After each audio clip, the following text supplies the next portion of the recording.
and welcome to a bumper edition of our Deleted Scenes video, this time covering our brace of reviews on AEW All Out and the pre-show 0 Hour.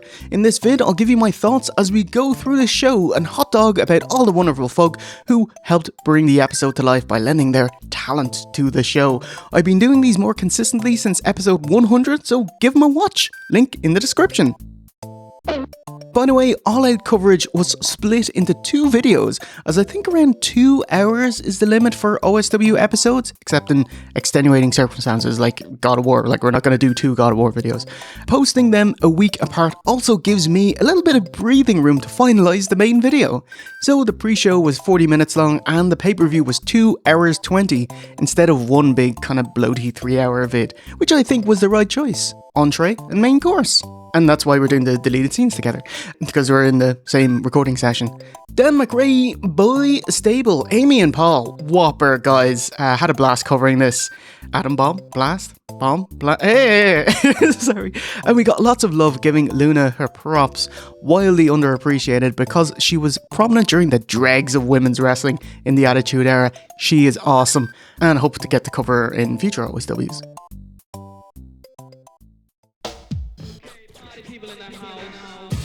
Pop Culture Rewind. I love jutting in a mini Simpsons review in these. It's my dream to review Simpsons episode by episode. I'd love to do that someday.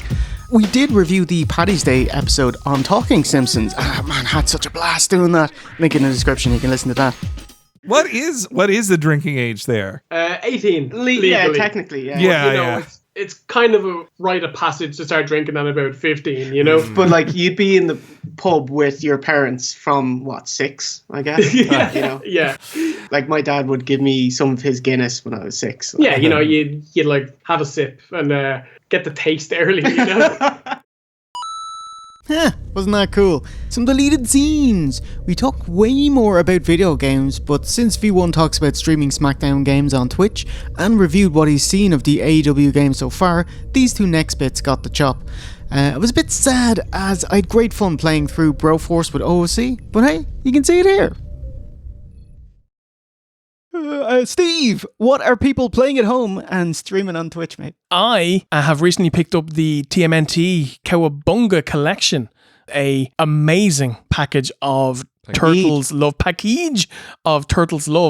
games from NES, Game Boy, Super NES, Mega Drive and arcade collections, multiple versions of different games.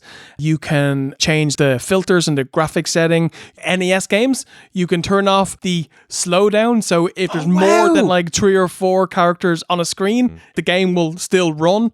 There's save states, so you can save before that fucking damn level on the Turtles game. They've added in online play, so you know, if you're playing the Turtles arcade game or if you're playing Turtles in Time, you can party up with your mates and play with 4 people. 40 quid, lovingly made, absolutely love it.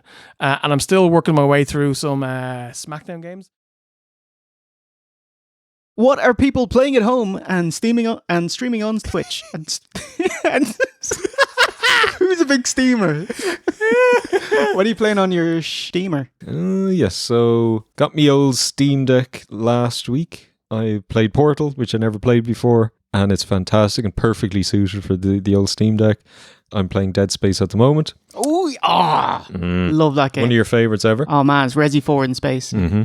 And myself and yourself, Jay, we finished Broforce on the old PS5. Bro, kicking ass for justice. It was awesome. Oh man, you didn't think you could get 16 hours out of this 4-hour game. Yeah, for like less than a cup of coffee.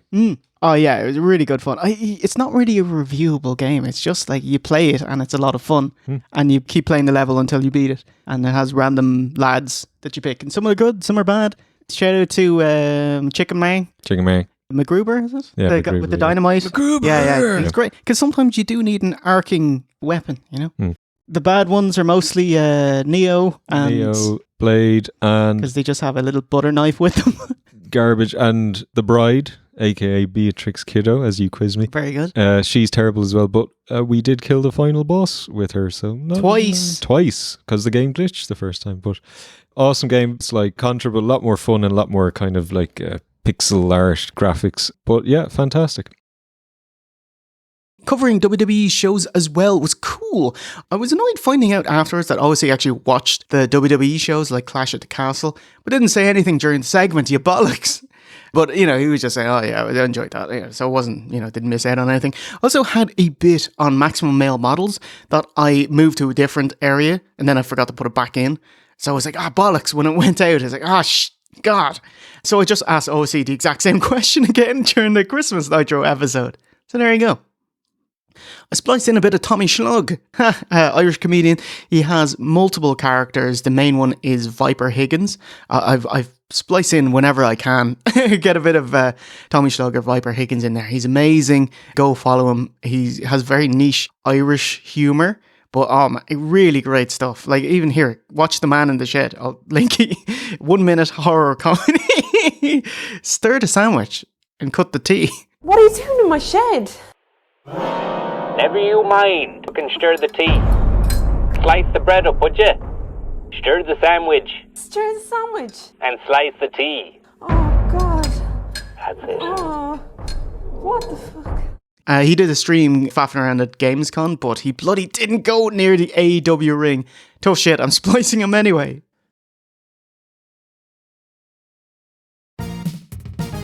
Ruby Riott takes a dangerous bump that goes uncalled.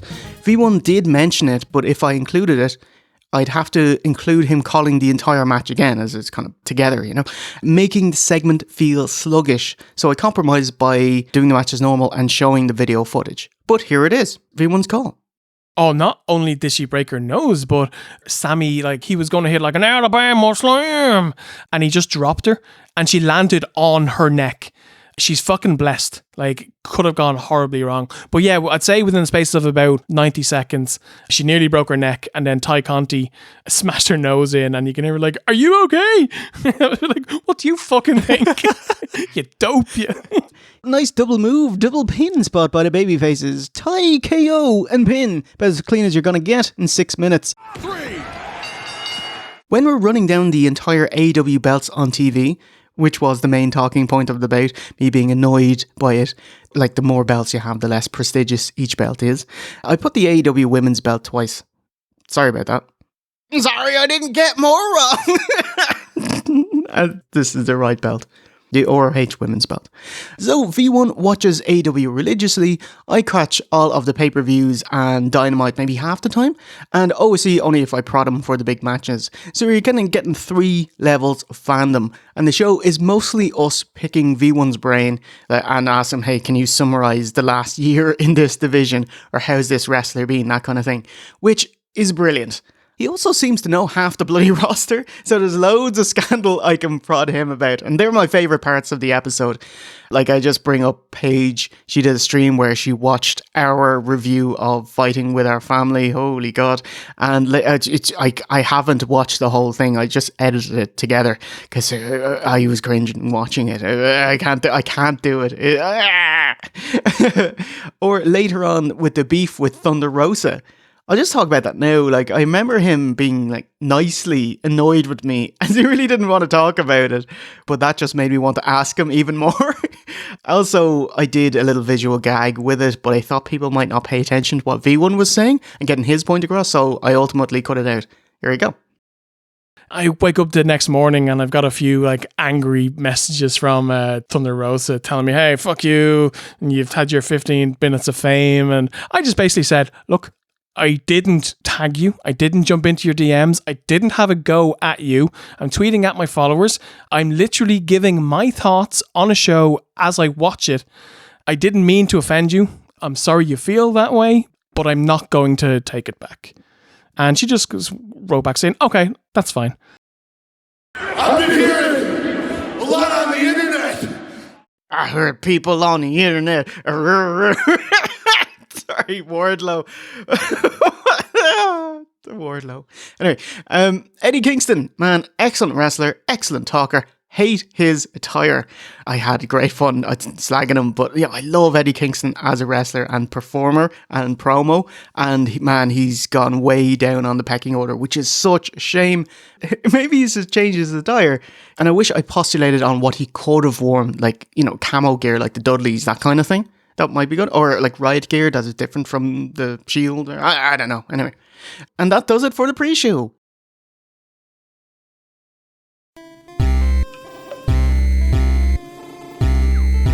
Pay-per-view start.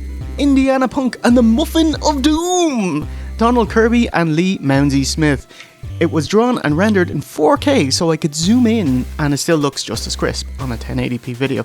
Yeah, I'm sure you don't care, but so I got to kind of get another shot in the intro looking at the AEW muffin with the obvious dynamite in it and will explode if you touch it, but he grabs it anyway and it explodes in his face, which is that a metaphor for Punk's actions in AEW?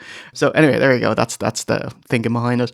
I got Donald to draw different variations of similar poses so they could be animated into this. My main note to him was, can we make the final kind of cartoon dog whistle pose his features even bigger? Because he goes, ah, woo, you know, that kind of thing. By the way, the boom here is stolen from a Ricky Gervais episode. I saw it after we released the WrestleMania 10 intro. That's, you know, where the bus is going and it stops and explodes and we kind of flop. I wish I put it in there, but it's like, okay, I'll just keep it in the back of my mind next time we need an explosion. And here it is.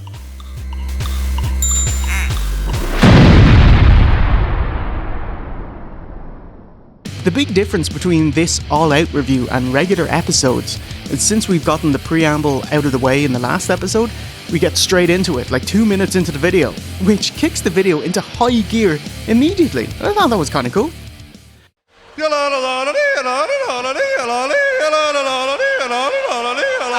love the yodeling. I remember WWE was super stingy with the Cesaro yodeling footage, so I had to kind of split it up and add a few more Photoshop gags to fill time to evade YouTube's wrath, and it worked. Yodeling. Look at Kofi's face. 6-man tag. Just the start of this recapping the tournament took a bit longer to be happy with. I kept adding and removing bits, trying to see what's the optimum pace and information. It's because we had to recap, okay, the tag tournament, then the Elite, then Kenny Omega's return, and Hangman's failed title run, all in this first match, so we're kind of front-loading this review. I had a different music underneath to kind of hourly tell you we're making progress in the review. Anyway. Absolutely outstanding. Oh, wow. Excellent. Excellent. Yeah, there's no story to it, just a flurry of spots and no selling. You know, Kenny's been injured, 2 matches back since. Great idea to have him in a trios match so he can compete without having to go full pelt. The Bucks can take a lot of pressure off, so very happy. I kind of wish I spent longer being critical of the match, as I wasn't enamored with the million high spots at high speed, no selling. Like, each of the moves are very impressive, but if it's a conveyor belt of moves, then I've forgotten about it, and, do you know, it's ultimately empty because there's no story. It's like eating crisps for dinner. Actually, I should bring that up. Forget I said that. Bring it up next time I do. But yeah, anyway, filling but insubstantial. Just didn't want to shit on the lads being so happy with it. Okay, we got a little snippet for you. I asked V1, what do you remember about Ember Moon's main roster run? And this was it. The highlight of Ember's main roster run was a backstage segment on SmackDown where she was playing her Switch and Mandy Rose and Sonya Deville come up and they're, you know, dastardly heels. They grab her Switch, throw it on the floor, and then Ember just kind of, you know, gets up and she looks at the camera and just goes like, rah! And that was it. Sonya's about to do the same.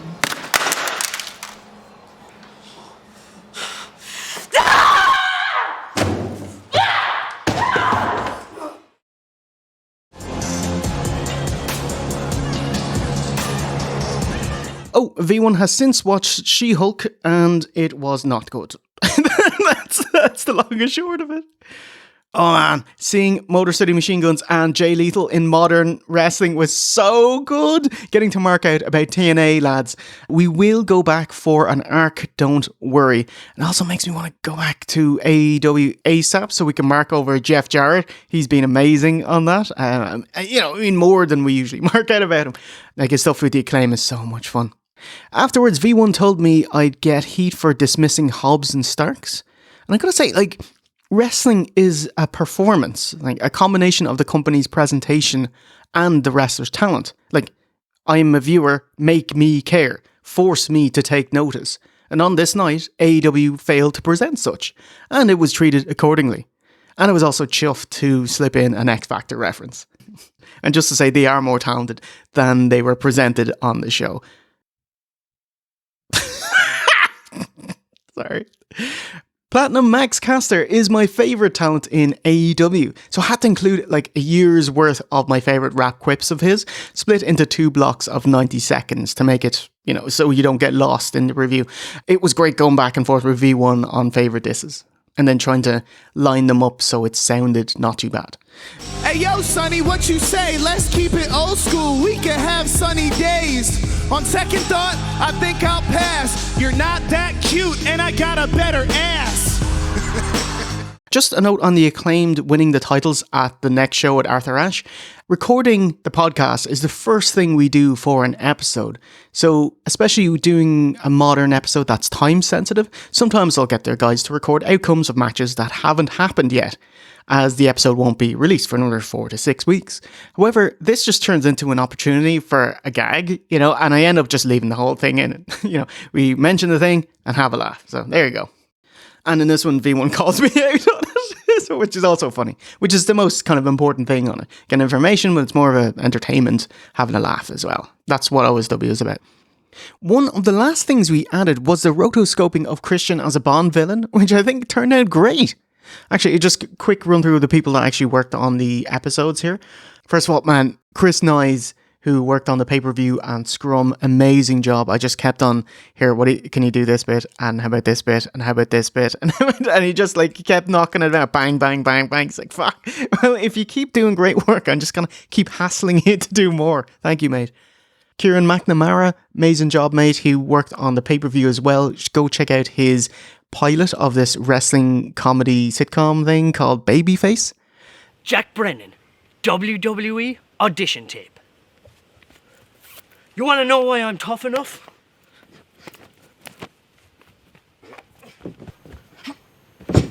Dan McRae, who did the Rando Splicey and the Boy Stable. Check him out at tvpowerhang.substack.com, which is quite fun. It's just like kind of watching a load of kind of commercials and random oddity videos that are otherwise lost to time. It's pretty cool. And bachelor number 2. Hello, Aaron. How are you? Hi. And bachelor number 3. Hello, Aaron! Are you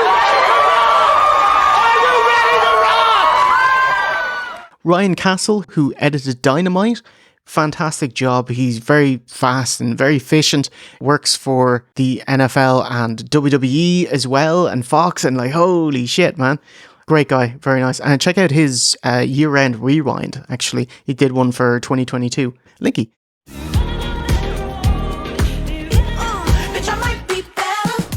Donald Kirby did the Indiana Punk and the Muffin of Doom artwork. Amazing as always. Lee Menzies Smith animated this, who knocked it out of the park. Jetpack Bragan, Sean, did the Brawl Out artwork in the Scrum. It was animated by Chris Nies as well. V1 found all the splicey for the videos that are not found by me or by the editors themselves. But he oh my god, we're talking more than 600 bits of splicey he found for the show. V Infuso did the Outbreak Questionarium, amazing dude. Paul and Amy for their couples OSW tattoos. And Zombie 13, who you might remember from our last AEW review, who did Darby Allin's I Fell cover song. This one, he let us use his Wild Thing John Moxley cover. It was amazing. And thank you to you for always having our back. Just with Malachi Black, being a time-sensitive show meant I had to keep checking for updates and asking V1 about wrestlers, so hopefully it's up to date when the episode drops. Like Malachi Black, the reason he left, if it was for mental health reasons or not. So I just spliced his Instagram post where he's needing to take a break. This kind of thing happens throughout the video. OSC postulates if John Moxley will re-sign with AEW, and here he has re-signed. And just before posting, Ace Steel was officially released. So I had to just splice that in. There you go. He's released, and we mentioned it on the video. Yeah, there you go.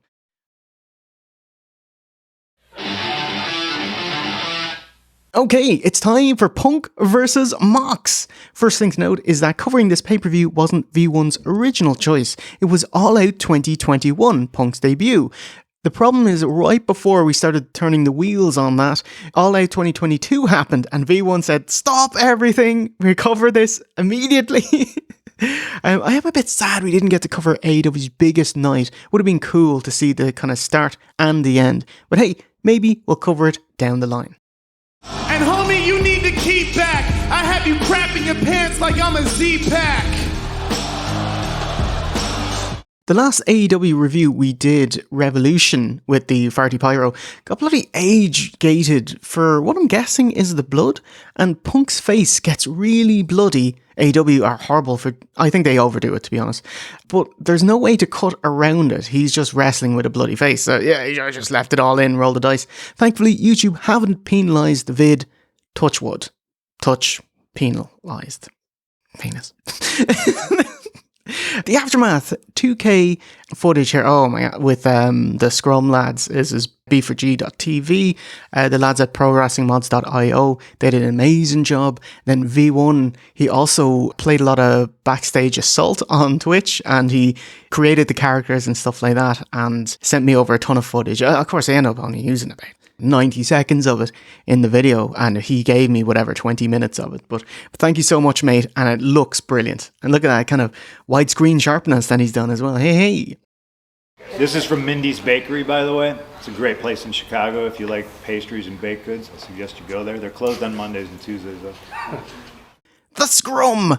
Chris Nies, amazing job, mate, using footage of multiple sources for our review, because obviously it's all just one camera. It's not like an official video, if you know what I mean.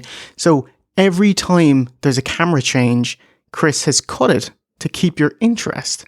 So it's been put there by us, or more accurately, by Chris. Because otherwise you're just watching one like a webcam for basically 25 minutes, you know? Quite happy with our discussion, which is part information, part our own insight, part trying to keep the mood from being sour. And I let it play longer, as it is the sole reason we reviewed this pay-per-view. By the way, the "Who's the Boss Now?" Colt Cabana is a reference to, fucking hell, OSW's SummerSlam 1992 episode with Nails and Bossman. I forget that people might not have been watching OSW for like 8 years. We bring that up a lot, as you know, Who's the Boss Man, one of my favourite bits of all time. Who's the boss now? Well, who's the boss now? Boss man! Boss man. Boss man. You can boss me, boss man. Say, who's the boss now, boss man? Who's the boss now, boss man? I'm the boss man. You can boss me, boss man. Just if you're wondering, what did Hangman actually say? Do you want to read it out there? Yeah. So this is what Hangman said. I'm stubborn, I don't take advice. I listen to people say things, but... Just if you wanted to hear what Hangman actually said, rather than OSC's recounting of it, here we go. What's the best advice that Sting and CM Punk have given you? Oh boy, I don't know. I'm stubborn. I don't take advice. I don't know. That's a good question, and that's probably like the honest answer. I listen to people say things, but very rarely do I listen hard. I mean, I was part of the movement that created the entire company, and I'm a world champion. I don't know that I need their advice, you know. I'll certainly listen, but I think there's something to be said about trial and error and doing it on your own, you know. I take more pride in that, I think, than anything. All right, what's your name? What's your question? Okay, time for some deleted scenes. Originally, we covered the entire scrum, like the rest of it, post-Punk. Punk was only the first 20 odd minutes, and the thing is an hour. But it felt like checking boxes after the Punk snafu. But you can see the rest of the scrum here. Enjoy. Alright, let's finish the scrum and then we can talk about what happened off screen during the scrum.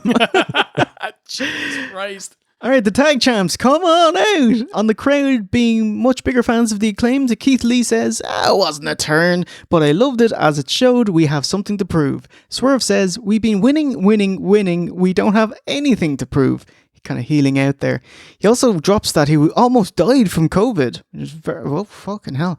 Also, someone asked, hey, how come you didn't call an audible and let the Acclaim win? And he's like, why would I?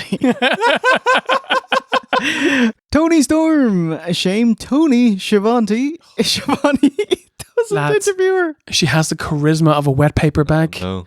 I love the women's division. It's a privilege. I'm a grateful babyface. There was one good bit. How do you feel about the I word, interim women's champion? It's not ideal. She didn't mean it, but it was. But says whenever Thunder Rosa is fit to wrestle again, she can come back and lose to her. Chris Jericho was beaming about wrestling Bryan. It was very special for him, lamenting that it took over 20 years for them to have a spotlight pay-per-view match, likening it to being in WWE a decade before Wrestling Taker. Story Comes First came together with Jericho Appreciation Society and the Blackpool Combat Club, building to a bout with Captain Jack Swagger and Bryan, and then with himself. Tony Khan has a dorky story about being 13 at the ECW arena. Like, he's a huge wrestling fan, tape trader and all that. Oh, Jericho getting "you sold out" chants, but Tony brought a sign to the ECW arena saying Jericho is the best wrestler in the world. Just hearing him beam and like you light up talking about him as a kid going to ECW events. It's awesome, you know. I like Tony. Tony seems like a real nice dude and someone who'd be fun to watch wrestling with. Yes. And closed with Jericho's plant in the crowd asking if Fozzy can play live after Rampage. Brilliant. One thing you didn't mention, when Jericho was walking off stage, he goes up to Tony and he like whispers. And so I turned up my headphones like crazy high. Tony, you have to go backstage. Some shit went down. No way. And then Tony goes, I'll meet you in my office. And Jericho's like, yes. So obviously Jericho was telling him that the fight had broken out, some shit went down, and they need their glorious leader to come backstage and pull rank. Hey,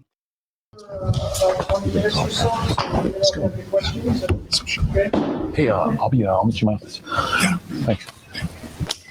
Thanks, guys. Hey, that was a fair whack, wasn't it? Anyway, something I don't like about modern wrestling is the kind of news and rumour mill where rumours are spread and propagated as if they were fact, and reports are treated as such. Where I'm going with this is that people can weigh reports of the Bucks being tyrants and their backstage shenanigans and weigh that the same as Punk publicly slandering them. It's not the same. Like, one has irrefutable proof and the other one is something someone told Meltzer. Do you know what I mean? Anyway, I'm so sad the end of this incredible story because like AEW's pipe bomb, the three of us were on a high. Oh my God, what are they going to do with this? This is the biggest story this year. Actually, it wasn't. Maybe Vince McMahon was a bigger story, but you know, that's not circling around the pay-per-view. Do you know what I mean? But the end of the story was nothing. We're not going to address it on TV, which sucks so bad. You know the way the Bucks and Omega were off TV immediately afterwards and they stopped doing BTE? I selfishly hoped that they would remain off screen for like a week after the OSW episode so we weren't immediately out of date. And they did. They waited about 2 weeks, so thank you, lads. Beat your meat. Beat your meat. Just in the BTE that we did, loves being able to splice in a Beavis and Butthead reference because I love their new season, their renaissance. I don't know if it's the right word, but something so much more wholesome and appreciated this time around. Like, have two fucking idiots do stupid things that don't matter. Like, they think they found a time machine by walking around some pole. You know, so they just keep walking around the pole, walking around backwards, and so it's like really stupid but hilarious. And Mike Judge has smartened them up just enough to make more specific insults, making them much funnier. Check out the new movie and season; they're great. Whoa, Butthead, you're not gonna believe what my reflection looks like.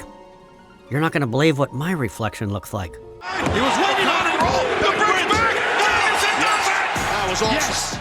And we even get a wee Dynamite review after, as a nice bonus review for watching the whole way through. My favourite bit was being asked what are the rules for the Pure Championship, and it was like, one of you has to be a virgin, which is a stupid gag, but I thought it was funny.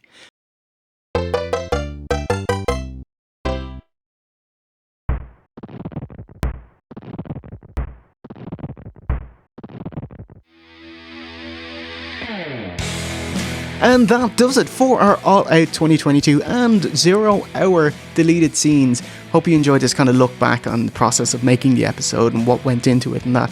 Thank you so much for supporting us. I do say it every time, but it is true. Like, we wouldn't still be doing it if it wasn't for you. Thank you for being with us and going along this journey with us and putting up with my, insane ideas that come out of my head, and I have to get this creativity out, and you don't shit on it, so I appreciate it. I hope that you know that we try our hardest to bring you the best things that we can absolutely do. I think it's just because when you finish an episode, it kind of goes into the catalogue, and I would like you to rewatch it, and it turns out like 70% of our views are from people rewatching it, so holy shit, the golden goose is you, and we'll try our best to please you. That sounds terrible. V1, hit the squeeze noise, and we're out. And remember, a winner is you.